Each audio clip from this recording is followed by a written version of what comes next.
Hello guys, this is शिक्षा उपाध्याय। आप सभी का हमारे यूट्यूब चैनल BLED कोर्स पर हार्दिक स्वागत है। गाइस, आज के सेशन में हम वही डिस्कस करेंगे जो इसके पहले डिस्कस कर रहे थे। टॉपिक क्या था? टॉपिक का नाम है डेसिमल यानी दशमलव। 1 से लेकर के 23 क्वेश्चन उस वाले वीडियो में मैंने अच्छे से डिस्कस कराया था आप लोगों को। अब हम इसके बाद 24 के बाद वाले जो क्वेश्चन हैं उसको बताने जा रहे हैं। तो ये डेसिमल से रिलेटेड है। तो चलिए गाइस, बिना टाइम गंवाएं अच्छे से पढ़ाई करते हैं, सॉल्व करते हैं। तो गाइस, यहाँ आप देख सकते हैं कि पहला क्वेश्चन है 30,000। 30,000 में 3,000 ऐड करना है, फिर उसके बाद 300, फिर उसके बाद 30, फिर उसके बाद क्या 3। तो हम देख लेते हैं 30,000 हो गया। अब इसमें ऐड करते हैं 3,000, यानी 30,000 में 1 2 3 3,000 करेंगे तो 3 1 2 3 इस तरीके से हो जाएगा। फिर 300 यहाँ हो जाएगा, फिर उसके बाद 30 यहाँ हो जाएगा, 3 यहाँ हो जाएगा। अब ये वाली लाइन में 3 है, ये वाली लाइन में 3 है, ये वाली लाइन में 3 है, ये वाली लाइन में 3 है, ये वाली लाइन में 3 है, यानी 5 बार 3, यानी ये ऑप्शन सही हो जाएगा। फिर गाइस नेक्स्ट है 1,111। 1 1 1 4 बार 1, फिर उसके बाद 3 1 है, फिर 2 1 है, फिर उसके बाद 1 1 है। इसको ऐड करेंगे तो यहाँ 4 हो जाएगा, यहाँ 3 आ जाएगा, यहाँ 2 आ जाएगा, यहाँ 1 1 2 3 4। तो आपका ऑप्शन है 1 2 3 4, ये डी वाला, ये सही हो जाएगा। फिर गाइस उसके बाद है 26 नंबर। 3 संख्या 36 में क्या जोड़ा जाए कि संख्या 45 प्राप्त हो जाए। गाइज यहाँ 3 संख्या नहीं, यहाँ ये लिखना चाहिए संख्या 36 में क्या जोड़ा जाए कि संख्या 45 बन जाए। तो अगर हम 45 में से 36 घटा देंगे तो सही हो जाएगा, पता चल जाएगा कि संख्या को जोड़ा जाए कि 45 बन जाए। 15 में से 6 जाएगा तो 9, यानी आपका सही ऑप्शन हो जाएगा ए। फिर गाइज नेक्स्ट है 1 9 3 5 अंकों से बनने वाली सबसे बड़ी एवं सबसे छोटी संख्याओं का अंतर क्या होगा। तो क्या होगा, सबसे बड़ी संख्या अगर हम देखेंगे, सबसे बड़ी वाली संख्या सबसे पहले लिखेंगे, उससे छोटी, फिर उससे छोटी, फिर उससे छोटी, ये सबसे बड़ी संख्या हो गई। और इसका अपोजिट यानी असेंडिंग ऑर्डर कर देंगे तो इसका अपोजिट क्या हो जाएगा, असेंडिंग ऑर्डर, यानी 1 3 5 9, इसका अपोजिट कर देंगे तो ये सबसे छोटी संख्या हो जाएगी इन चारों अंकों से बनने वाली। अब क्या करना है, अंतर निकालना है, अंतर यानी माइनस करना है। तो 11 में से 9 जाएगा, कितना आएगा, 2 आएगा। फिर 12 में से 5 जाएगा, 7 आएगा। फिर यहाँ 4 में से 3 जाएगा, 1 आएगा। फिर उसके बाद 9 में से 1 जाएगा, 8 आएगा। 8 1 7 2, तो ये आपका ऑप्शन हो जाएगा। तो गाइस इसका ऑप्शन जो है 8 1 7 2 मैच नहीं कर रहा है, लेकिन यही लग रहा है थोड़ी सी प्रिंटिंग में गलती हो गई है। तो 8 1 7 2 यहाँ 8,172 होगा, 8,172, ये आपका ऑप्शन सही हो जाएगा। आप करके देख सकते हैं। फिर गाइस नेक्स्ट इसमें है 75 संख्या का रोमन मान ज्ञात होगा, क्या होगा। 75 को क्या लिख सकते हैं हम, 50 + 20 + 5, इसको हम 75 को विस्तृत रूप इसका ये है 50 20 5। अब 50 का हम जानते हैं यल लिखते हैं, 20 को क्या लिखते हैं, XX लिखते हैं, फिर 5 को क्या लिखते हैं, V लिखते हैं। तो LXXV, यानी ऑप्शन आपका सी जो है ये सही हो जाएगा, ऑप्शन सी सही हो जाएगा।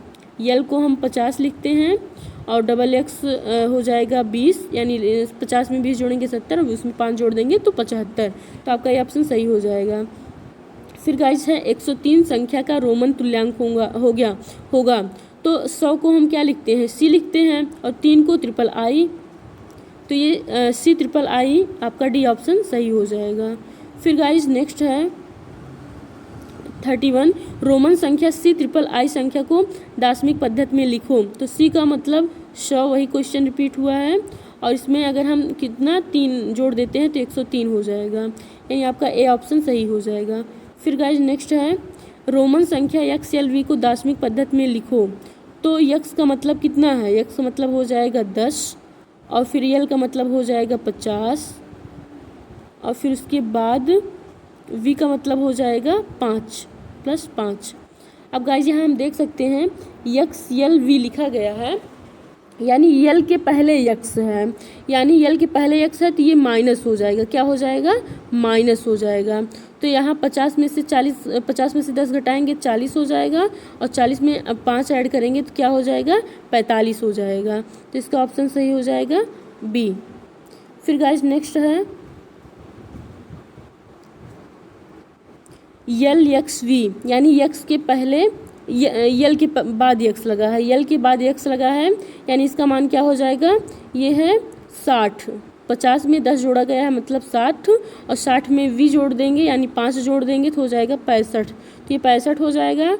और फिर उसके बाद यक्स यल, यानी यल के पहले यक्स जुड़ा है तो इसका मतलब ये 40 हो जाएगा। 50 में से 10 घटाया गया है तो मतलब 40, और फिर उसके बाद इसमें 5 जोड़ा गया है, यानी यहाँ क्या हो जाएगा, ये 45 हो जाएगा। तो एक संख्या यहाँ 65 और यहाँ पर 45। फिर उसके बाद है डबल एक्स यानी 20, डबल एक्स मतलब हो जाएगा 20। ऐड कर देंगे, 20 में 40 जोड़ेंगे कितना हो जाएगा, 60, 60, 60, 120, 130, यानी आपका ऑप्शन सही हो जाएगा 130। ये आप वाला ऑप्शन सही है। फिर गाइस उसी तरीके से इसको भी सॉल्व करना है, इसको भी सॉल्व करना है, आप सॉल्व कर सकते हैं। फिर नेक्स्ट है यदि किसी संख्या 81 से भाग करने पर शेष तथा भागफल 5 प्राप्त होता है तो वह संख्या होगी, क्या संख्या होगी देख लेते हैं।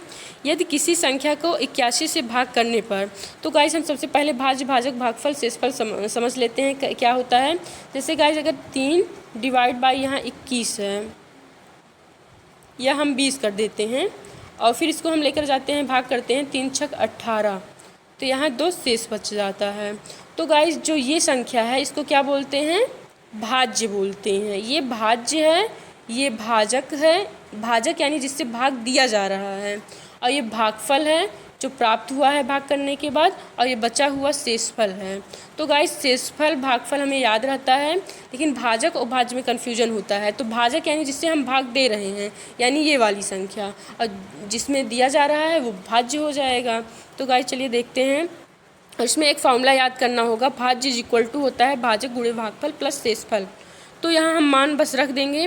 तो कहा गया है यदि किसी संख्या को 81 से भाग करने पर, 81 से भाग करने पर यानी कि आपको क्या दिया गया है, तो गाइस यहाँ 81 से भाग दिया जा रहा है, यानी भाजक बराबर क्या हो जाएगा, 81। और फिर उसके बाद हम इसी फॉर्मूला में रख रहे हैं भाजक गुणे भागफल प्लस शेषफल।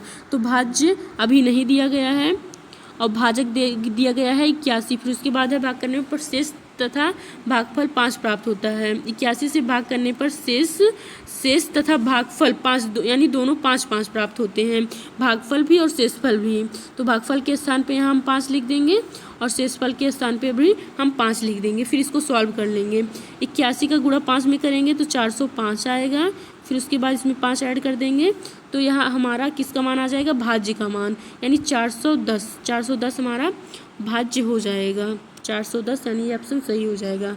ठीक उसी तरीके से ये भी करना है। यदि संख्या 349 को यानी भाज्य दिया गया है 349 इज इक्वल टू को 8 से विभाजित किया जाए, 8 से विभाजित किया जाए यानी कि 8 भाजक हो गया किया जाए तो शेषफल 5 प्राप्त होता है। तो भागफल पूछा गया है, भागफल के स्थान पे x ले लेंगे और शेषफल दिया गया है 5, तो इसको हम सॉल्व कर लेंगे। 8x इज इक्वल टू लिख सकते हैं हम, ये इधर जाएगा माइनस हो जाएगा तो 349 में से 5 घटाएंगे तो कितना आ जाएगा 344। फिर x का मान हो जाएगा 344/8, जिसको सॉल्व करेंगे तो इसका मान कितना आएगा 43। कितना मान आएगा गाइस 43।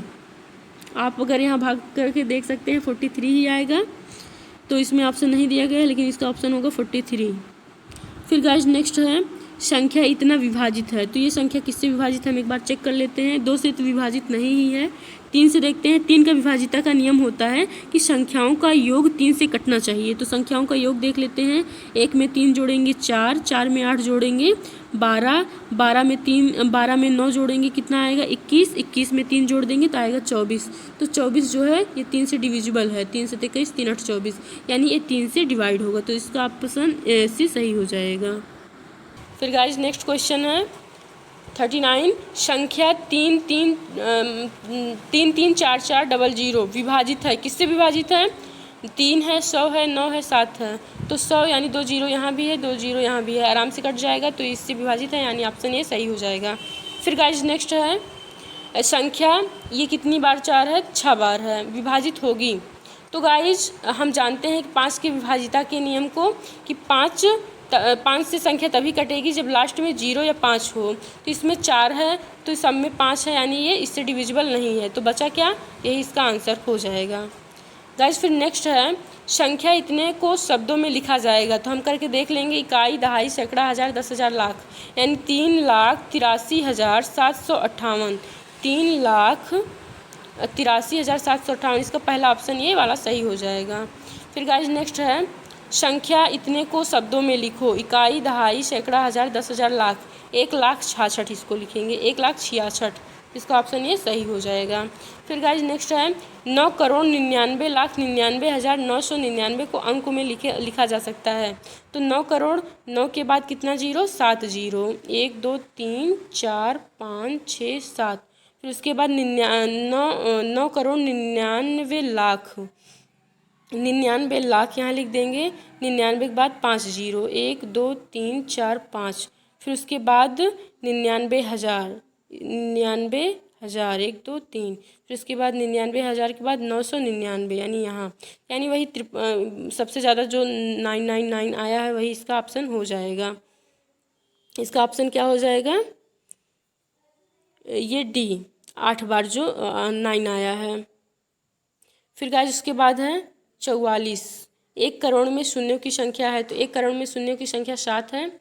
एक बार हम करके देख भी लेते हैं, जैसे कि इतना लिखा गया है, 1 2 3 4 5 6 7, इकाई, दहाई, सैकड़ा, हज़ार, 10,000, लाख, 10 लाख, करोड़, तो 1 करोड़ में जीरो की संख्या कितना होता है, 7 होता है। फिर गाइज नेक्स्ट क्वेश्चन और आज का लास्ट क्वेश्चन कि 336 के अभाज्य जो फैक्टर हैं वो हैं कौन से हैं, तो इसको हम निकाल लेते हैं। इसका गुणनखंड 336 का, तो 2 से सबसे पहले डिवाइड होगा, 2 1 के 2, 2 6 12, 2 8 16, फिर 2 से डिविजिबल होगा, 2 से 2 8 16, 2 चौक 8, फिर 2 चौक 8, 2 दूना 4, फिर 2 दूना 4, 2 1 के 2, फिर 3 7 21, फिर उसके बाद 7, यानी 2 की घात 4, 2, तो ये ऑप्शन सही हो जाएगा बी। 2 जो है 4 बार, 3 और 7, तो आप इसका ऑप्शन हो जाएगा बी। तो गाइज आज के लिए इतना ही, मिलते हैं नेक्स्ट वीडियो के साथ। अगर आप लोगों को वीडियो पसंद आई हो, समझ में आई हो, तो लाइक कीजिए और अपने फ्रेंड सर्किल में शेयर कर दीजिए, ताकि वो लोग भी अपनी पढ़ाई अच्छे से कंटिन्यू कर सकें। तो गाइज आज के लिए बस इतना ही, मिलते हैं नेक्स्ट वीडियो के साथ। Thank you guys, thanks for watching.